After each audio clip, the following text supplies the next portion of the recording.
హైదరాబాద్ మియాపూర్ లో విషాదం చోటు చేసుకుంది. ఓ డాన్స్ మాస్టర్ సూసైడ్ చేసుకున్నాడు. మియాపూర్ లో వెలుగులోకి వచ్చిన ఘటన కలకలం రేగింది. డెలాయిట్ డాన్స్ స్టూడియోలో 2 నెలలుగా డాన్స్ మాస్టర్ గా విధులు నిర్వహిస్తున్నాడు. ఘటనపై పోలీసులకు ఫిర్యాదు చేశాడు యజమాని పరమేష్. సంఘటన స్థలానికి పరిశీలించిన పోలీసులు మృతుడు ఉత్తరప్రదేశ్ కు చెందిన సాయి కుమార్ గా గుర్తించారు. ప్రేమ విఫలమే ఆత్మహత్యకు కారణమని అనుమానిస్తున్నారు. ఘటనపై కేసు నమోదు చేసిన పోలీసులు విచారణ చేపట్టారు.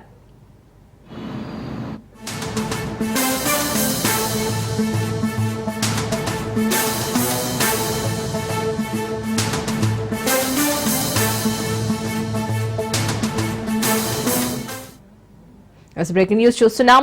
హైదరాబాద్ మియాపూర్ లో విషాదం చోటు చేసుకుంది. ఓ డాన్స్ మాస్టర్ సూసైడ్ చేసుకున్నాడు.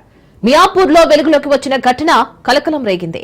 డెలాయిట్ డాన్స్ స్టూడియోలో 2 నెలలుగా డాన్స్ మాస్టర్ గా విధులు నిర్వహిస్తున్నాడు. ఘటనపై పోలీసులకు ఫిర్యాదు చేశాడు యజమాని పరమేష్. సంఘటన స్థలాన్ని పరిశీలించిన పోలీసులు మృతుడు ఉత్తరప్రదేశ్ కు చెందిన సాయి కుమార్ గా గుర్తించారు. ప్రేమ విఫలమే ఆత్మహత్యకు కారణమని అనుమానిస్తున్నారు. ఘటనపై కేసు నమోదు చేసిన పోలీసులు విచారణ చేపట్టారు. దీనికి సంబంధించి పూర్తి డీటెయిల్స్ మా ప్రతినిధి రత్నకుమార్ అందిస్తారు. రత్నకుమార్, ప్రేమ విఫలమై ఓ యువకుడు సూసైడ్ చేసుకున్నటువంటి ఘటన మియాపూర్ పోలీస్ స్టేషన్ పరిధిలో చోటు చేసుకుంది. గోకుల్ ఫ్లాట్ లోని డిలైట్ డాన్స్ స్టూడియోలో డాన్స్ మాస్టర్ గా పనిచేస్తున్న 20 సంవత్సరాల సాగర్ సోమవారం నాడు ఆత్మహత్యకు పాల్పడ్డాడు. యూపీకి చెందిన సాగర్ సుమారు 2 నెలల క్రితం మియాపూర్ గోకుల్ ఫ్లాట్స్ లోని డిలైట్ డాన్స్ స్టూడియోలో మాస్టర్ గా చేరాడు. అదే స్టూడియోలో ఒక రూమ్ లో మిత్రులతో కలిసి ఉంటున్నారు. అయితే సోమవారం మధ్యాహ్నం యజమాని పరమేష్ స్టూడియోకు వెళ్లి చూసేసరికి సాగర్ గదిలో రేసుకొని కనిపించాడు. వెంటనే పరమేష్ పోలీసులకు సమాచారం అందించడంతో ఇమీడియట్ గా పోలీసులు అక్కడికి చేరుకొని పరిశీలించగా అప్పటికే సాగర్ చనిపోయినట్లు గుర్తించడం జరిగింది. మృతదేహాన్ని పోస్ట్ మార్టం నిమిత్తం ఆసుపత్రికి తరలించారు. అయితే ఇంతకు ఇంత చిన్న వయసులో 20 ఏళ్లకే డాన్స్ మాస్టర్ అయినటువంటి సాగర్ అసలు చనిపోవడానికి ప్రధాన కారణం ఏంటి అని ఆరా తీసినప్పుడు తను ఓ అమ్మాయిని ప్రేమించి విఫలమైన ఘటన కారణంగానే ఈ ఇన్సిడెంట్ లో భాగంగానే అతను ఆత్మహత్యకు పాల్పడ్డట్లు కూడా ప్రాథమికంగా గుర్తించడం జరిగింది. ప్రస్తుతం ఈ ఇన్సిడెంట్ పైన కేసు నమోదు చేసి దర్యాప్తు చేస్తూ ఉన్నారు. ఎందుకంటే ఎలైట్ డాన్స్ స్టూడియోలో ఈ రీసెంట్ గానే దాదాపు 2 నెలల క్రితమే అదే స్టూడియోలో అతను జాయిన్ అవడం జరిగింది. మాస్టర్ గా మొదటి నుంచి కూడా చాలా యాక్టివ్ గా ఉన్నటువంటి వ్యక్తి, డాన్స్ లో ఇతరులకు సహకరిస్తున్నటువంటి వ్యక్తి కాస్త ఇప్పుడు ఎంతో భవిష్యత్తున్నటువంటి వ్యక్తి ఇట్లా ఆత్మహత్యకు పాల్పడడానికి సంబంధించి పోలీసులు కేసు నమోదు చేసి దర్యాప్తు చేస్తున్నారు. Right Ratna, thank you.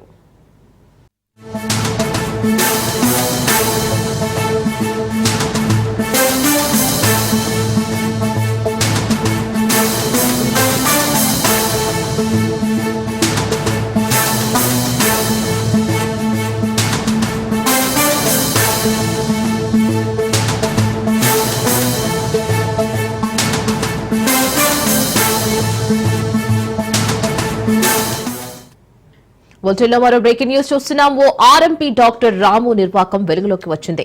పేలుడు పదార్థాలు అమ్ముతున్నట్లు పోలీసులు గుర్తించారు. అంతేకాదు మిగతా వైద్యులకు మచ్చ తెచ్చేలా మావోయిస్టులకు పేలుడు పదార్థాలు అమ్ముతున్నాడు. కొంతకాలంగా క్వారీల పేరు చెప్పి మావోయిస్టులకు పేలుడు పదార్థాలు విక్రయిస్తున్నట్లు పోలీసులు చెబుతున్నారు. నిందితుడు రామును అరెస్ట్ చేసిన పోలీసులు విచారణ చేపట్టారు.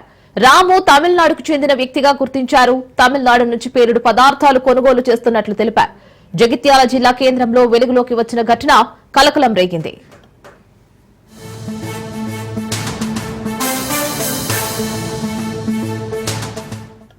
దీనికి సంబంధించి పూర్తి డీటెయిల్స్ మా ప్రతినిధి మహేందర్ రెడ్డి అందిస్తారు. మహేందర్,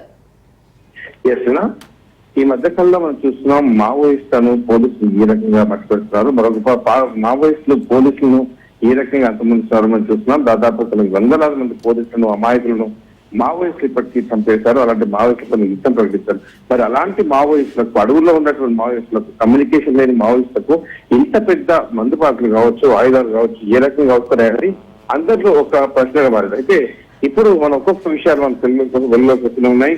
అయితే ఇప్పుడు ఒక ఎగ్జాంపుల్ మనం చూస్తుంటే ఒక ఆర్ఎంపీ డాక్టర్ రాము అనేటువంటి ఒక ఆర్ఎంపీ డాక్టర్ జగిత్యాలలో ఉంటూ ఆర్ఎంపీ ప్రాక్టీస్ చేస్తూ తన మావోయిస్టులకు భారీ పేలుడు పదార్థాలు అందరూ విక్రయిస్తున్న పరిస్థితి వెలుగులోకి వచ్చినాయి. మరి జగిత్యాల కేంద్రంగా ఇది ఒక ఘటన ఘటన అయితే వచ్చింది. తమిళనాడు చెందినటువంటి రాము అనేటువంటి వ్యక్తి నుంచి మావోయిస్టు పెద్ద మొత్తంలో పేలుడు పదార్థాలు తీసుకున్నట్టు తెలుస్తుంది. అయితే ఈ పేలుడు పదార్థాలు అసాంఘిక శక్తులు చేస్తున్నాయని ఇప్పటికీ హైదరాబాద్ నుంచి జగిత్యాల రూరల్ పోలీసులకు సమాచారం అయితే అనేది. అయితే వెంటనే ఆ స్పాట్ ఎక్కడ ఉంది, ఆర్ఎంపీ స్పాట్ ఎక్కడ ఉందనే విషయం కూడా పోలీసులకు తెలియదు. పోలీసులు వెంటనే తనిఖీలు చేసి మావోయిస్టులకు జెలిస్టిక్ సంబంధించి ఆర్ఎంపీ సంబంధించి అరెస్ట్ చేశారు. ఇదంతో పాటు ముగ్గురిని ఎఫ్ఐఆర్ లో చేశారు. పోలీసులు ఎలాంటి ప్రశ్నలు అయితే ఎవిడెన్స్ కానీ నిందితులను హైదరాబాద్ నుంచి తీసుకొచ్చిన సమాచారం అయితే తెలుస్తుంది. పేలుడు పదార్థాలపై ఐడిఈటీఎల్ పవర్ అని ఉన్నట్టు తెలుస్తుంది. జగిత్యాల పోలీసులు అయితే చెప్తారు అంత ఊళ్ళో ఆ కంపెనీకి చెందినటువంటి ఎలాంటి కేసులు పెట్టలేదని, దాని మదర్ సంస్థ ఎక్కడ ఉందనే పెద్ద డౌట్ అయితే ఉంది. మొత్తానికి ఈ రాము అనేటువంటి వ్యక్తిని అయితే పోలీసులు అదుపులోకి తీసుకొని విచారిస్తున్నారు. ఆ రాముతో పాటు ఇంకా ఇంత పెద్ద అంటే ఒక ఆర్ఎంపీ ప్రాక్టీస్ చేసినటువంటి డాక్టర్ దగ్గర ఇంత పెద్ద పేలుడు పదార్థాలు ఉన్నాయంటే మరి ఇతనికి ఎక్కడ నుంచి సరఫరా అవుతున్నాయి, ఎక్కడ అవన్నీ కూడా తయారవుతున్నాయి, ఇదంతా కూడా కుర్పి లాగే ప్రయత్నం అయితే పోలీసులు చూస్తున్నారు. ఇప్పటికే దాన్ని అదుపులోకి తీసుకున్నారు. మనం అర్థం చేసుకోవచ్చు, ఒక రాముతోనే ఆగలేదు. జగిత్యాల జిల్లా నుంచి హైదరాబాద్ నుంచి జగిత్యాల కేంద్రంగా, జగిత్యాల నుంచి వరంగల్ తో పాటు ఛత్తీస్గఢ్ అడవుల్లోకి భారీ మొత్తంలో పేలుడు పదార్థాలు వెళ్తున్నాయి. ఆర్ఎంపీ డాక్టర్ అంటే ఎవరు కూడా అనుమతులు కాదు కాబట్టి తనను ఎవరైతే ఈ మ్యానుఫ్యాక్చర్ చేస్తున్నారో ఈ పేలుడు పదార్థాలు కూడా ఈ ఆర్ఎంపీ డాక్టర్ ను అయితే ఎవరికి అనుమానం రాదు. అలాగే ఆర్ఎంపీ డాక్టర్ కాబట్టి ఎక్కడికైనా వెళ్ళి వైద్యం చేయొచ్చు అంటే ఇలాంటి అనుమానం రాకుండా ఉందని చెప్పి ఇలాంటి వ్యక్తిని వాళ్ళు ఎంచుకున్నట్టు తెలుస్తుంది. మరి ఈ మొత్తానికైతే తమిళనాడు చెందినటువంటి రాము ఆర్ఎంపీ ప్రాక్టీస్ చేస్తూనే పెద్ద ఎత్తున మావోయిస్టులకు పేలుడు పదార్థాలు ఇస్తున్నాడు.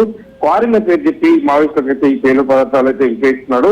దానికి పోలీసులు ప్రస్తుతం అతన్ని అదుపులోకి తీసుకొని పూర్తిగా దర్యాప్తు చేసిన కేసు పైన రాముతో ఇంకా ఎంతమంది సంబంధాలు అసలు ఈ పేలుడు పదార్థాలన్నీ కూడా ఎక్కడ తయారవుతున్నాయనే దానిపై కూడా ఆరా తీస్తున్న పరిస్థితి కనిపిస్తుంది. Right Mahender, thank you.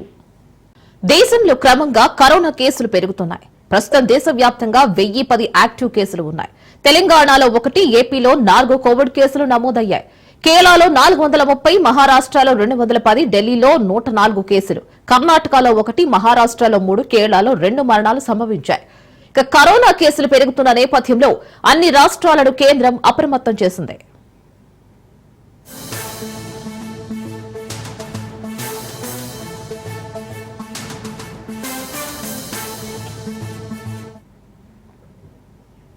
దేశంలో క్రమంగా కరోనా కేసులు పెరుగుతున్నాయి. ప్రస్తుతం దేశవ్యాప్తంగా 1010 యాక్టివ్ కేసులు ఉన్నాయి. తెలంగాణలో 1, ఏపీలో 4 కోవిడ్ కేసులు నమోదయ్యాయి. కేరళలో 430, మహారాష్ట్రలో 210, ఢిల్లీలో 104 కేసులు, కర్ణాటకలో 1, మహారాష్ట్రలో 3, కేరళలో 2 మరణాలు సంభవించాయి. కరోనా కేసులు పెరుగుతున్న నేపథ్యంలో అన్ని రాష్ట్రాలను కేంద్రం అప్రమత్తం చేసింది. కరోనా అప్డేట్స్ తో రాజు రెడీగా ఉన్న. రాజు, అప్డేట్స్. దేశవ్యాప్తంగా పెరుగుతున్న కరోనా కేసులు ప్రజలను ఆందోళన కలిగిస్తున్నాయి. ప్రధానంగా కేరళ, తమిళనాడు, ఢిల్లీ, కర్ణాటక రాష్ట్రాల్లో ఈ యొక్క నమోదైనటువంటి కరోనా కేసులు కొంత అంటే స్ప్రెడ్డింగ్ ఎక్కువగా ఉంటుంది. వేగంగా కేసుల నమోదు ఎక్కువగా అవుతున్నటువంటి పరిస్థితి అయితే ఉంది.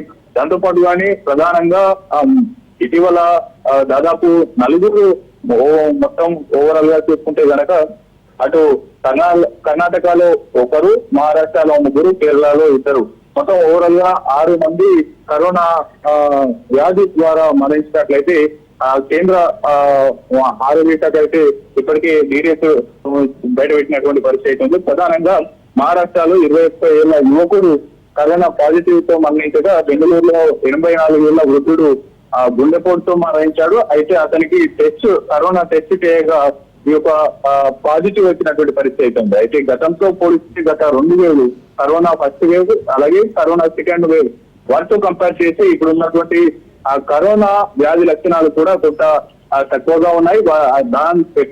అంత పెద్దగా సివియర్ గా ఉండేటటువంటి అవకాశం లేదనేది కూడా ఐఎంఐ నిపుణులు చెప్తున్నటువంటి పరిస్థితి అయితే ఉంది. ప్రధానంగా కూడా అటు ఇటీవల దేశవ్యాప్తంగా ఇవాళతో చూసుకుంటే కనుక 1010 కేసులు నమోదయ్యాయి. అందులో ఎక్కువగా కూడా కేరళ రాష్ట్రం నుంచి నమోదైనటువంటి పరిస్థితి ఉంది. ఆయా రాష్ట్రాలు కూడా ఇప్పటికే అప్రమత్తమై వ్యాధి ప్రబలకుండా కూడా మరింత ఎక్కువ మందికి చెప్పకుండా కూడా తగు జాగ్రత్త చర్యలు తీసుకున్నారు. అయితే గతంలో వచ్చిన కరోనా వేవ్ తో కంపేర్ చేసుకుంటే కనుక ఇప్పుడు వస్తున్నటువంటి కరోనా పూర్తి స్థాయిలో కూడా ఎక్కువగా మజిల్స్ పెయిన్స్ తో పాటు దగ్గు, జలుబు ఉంటుంది, కానీ ఊపిరితిత్తుల మీద ఎక్కువ ప్రభావం చూపడం లేదనేది కూడా నిపుణులు చెప్తున్నటువంటి పరిస్థితి ఉంది.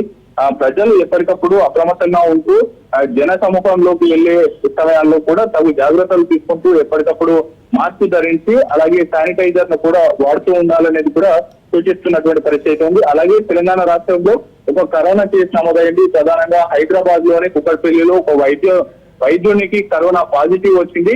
ఆ ఏపీలో 4 కేసులు నమోదయ్యాయి. 2 రాష్ట్రాలు కూడా పూర్తి స్థాయిలో కూడా అప్రమత్తమై తగు జాగ్రత్త చర్యలు తీసుకుంటున్నాయి. దాంతో పాటుగానే ఈ దేశవ్యాప్తంగా ప్రభుత్వన్నటువంటి ఈ యొక్క కరోనాకు సంబంధించినటువంటి వివరాలను కూడా ఎప్పటికప్పుడు వైద్య ఆరోగ్య శాఖ వెల్లడిస్తున్నటువంటి పరిస్థితి ఉంది. ఇవాళంటే 1010 కేసులు నమోదు కాగా అందులో అత్యధికంగా కేరళ నుంచి ఎక్కువ కేసులు నమోదైనట్లు తెలుస్తా ఉంది. అంతేకాకుండా అటు పూర్తి స్థాయిలో కూడా ఎప్పటికప్పుడు రోగులకు సంబంధించినటువంటి తీవ్రత ఏ విధంగా ఉంది, గతంతో కంపేర్ చేస్తే వారి యొక్క రోగ నిరోధక శక్తి ఏ విధంగా ఉంది, వారికి ఏమైనా బూస్టర్ డోసులు ఇవ్వాలా లేదా అనేది కూడా పూర్తి స్థాయిలో వారు వైద్యులను సంప్రదించి మాత్రమే ఈ యొక్క బూస్టర్ డోసులు తీసుకోవాలి తప్ప వ్యక్తిగతంగా ఏ ఒక్కరు కూడా తీసుకోకూడదు అనేది కూడా చెప్తున్నటువంటి పరిస్థితి అయితే ఉంది.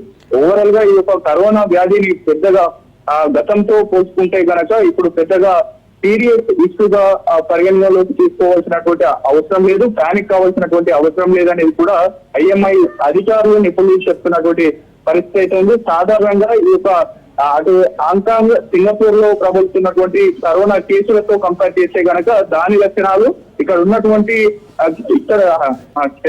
తెలంగాణలో కావచ్చు ఇతర దేశవ్యాప్తంగా నమోదవుతున్నటువంటి కేసులతో పోలిస్తే గనక అటు సింగపూర్ లో కరోనా లక్షణాలకు ఇక్కడ కొంత చాలా వ్యత్యాసం ఉంది అనేది కూడా ప్రధానంగా ఐఎంఐ నిపుణులు చెప్తున్నటువంటి పరిస్థితి ఉంది. ఇక్కడ ప్రబలుతున్నటువంటిది కేవలం రీజనల్ గా ఎక్కడికక్కడ దగ్గు జలుబు ఏ విధంగా ఉంటుందో అటువంటిది దాని మాదిరిగానే ఈ యొక్క కరోనాను చూడాలనేది కూడా వారు చెప్తున్నటువంటి పరిస్థితి ఉంది. దీనికి తగు జాగ్రత్త చర్యలు తీసుకుంటూనే కూడా ఐసోలేట్ చేసుకుంటూ ముందుకు వెళ్తే కనుక దీన్ని నివారించవచ్చు అనేది కూడా వారు ప్రధానంగా చెప్తున్నటువంటి పరిస్థితి ఉంది. Right Raju, thank you for the updates.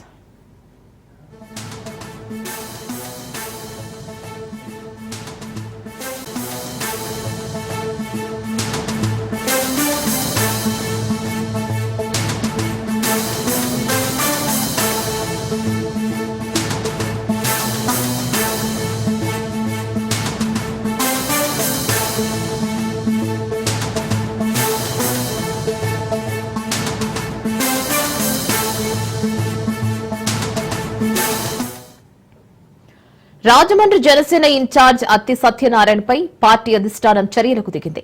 Satyanarayana సభ్యత్వాన్ని రద్దు చేసింది. ఇక రాజమండ్రి ఇన్ఛార్జ్ బాధ్యతల నుంచి తొలగించింది. థియేటర్ల బంద్ పిలుపు నిర్ణయంలో అత్తి సత్యనారాయణ భాగస్వామి అని ఆరోపణలు ఉన్నాయి. ఆరోపణలు నిజమా కాదా అనేది నిరూపించుకునే వరకు పార్టీ కార్యక్రమాలకు దూరంగా ఉండాలని ఆదేశించింది అధిష్టానం.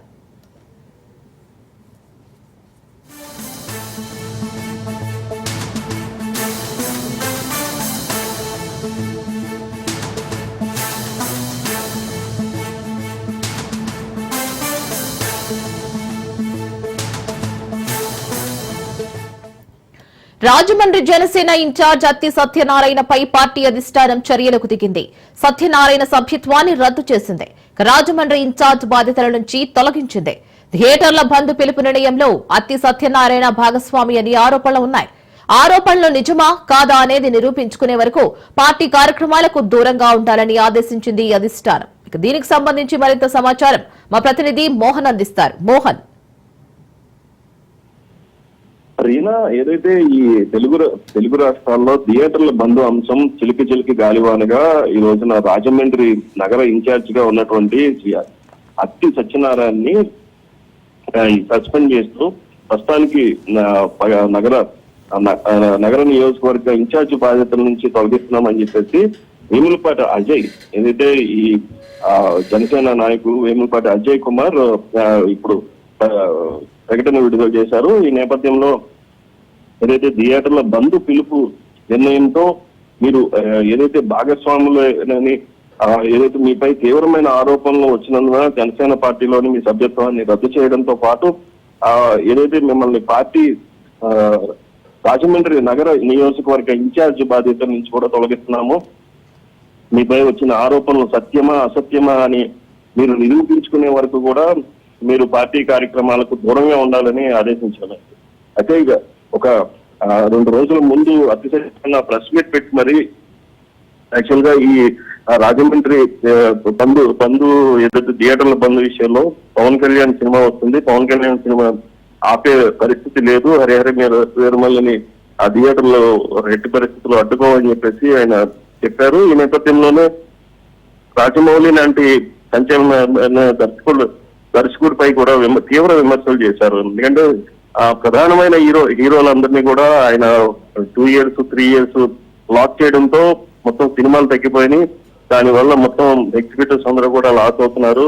ఎవరికి వాళ్ళు ఏదైతే నిర్మాతలు ఆ స్థాయిలో ఉన్న వాళ్ళు మాత్రమే లాస్ పడుతున్నారు తప్పించి కింద స్థాయి థియేటర్ ఎగ్జిక్యూటివ్స్ అందరూ కూడా చాలా లాస్ అవుతున్నారు, చాలా నష్టపోతున్నాం, థియేటర్స్ మేము నడపలేని సిచ్యువేషన్ లో ఉన్నామని చెప్పారు. అయితే ఇప్పుడు నిన్న మనం చూసుకుంటే దిల్ రాజు చేసినటువంటి వ్యాఖ్యల్లో కూడా తూర్పుగోదావరి జిల్లాలో ఈ అతి సత్యనారాయణ అధ్యక్షతనే మీటింగ్ జరిగింది. ఆ మీటింగ్ లో కూడా అతనికి అన్ని తెలుసుండి కూడా మళ్ళీ మాపై ఆరోపణలు చేశారని చెప్పేసి దిల్ రాజు కూడా తీవ్రంగా ఖండించారు.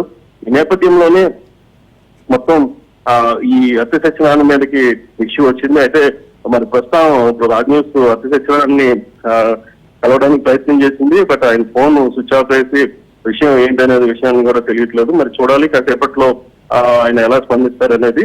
ఈ నేపథ్యంలో మొత్తం జనసేనలో కూడా ఏదైతే భారీగా ఇటువంటి వ్యాఖ్యలు చేసేటటువంటి వారు అందరూ కూడా ముందుగా గ్రహించాలి, క్రమశిక్షణ చర్యలకు తీసుకుంటామని చెప్పేసి పార్టీ ఒక రకంగా ఇండైరెక్ట్ గా వార్నింగ్ అయితే ఇస్తుంది. ఈ నేపథ్యంలోనే మొత్తం అందరూ కూడా పార్టీ క్రమశిక్షణకి లోబడి వ్యవహరించాలి. ఇదంతా కూడా ఎక్కడ కూడా ఎవరు బహిరంగంగా స్పందించొద్దని చెప్పేసి మరొకసారి జనసేన పార్టీ చెప్పింది. Right Mohan, thank you for the updates.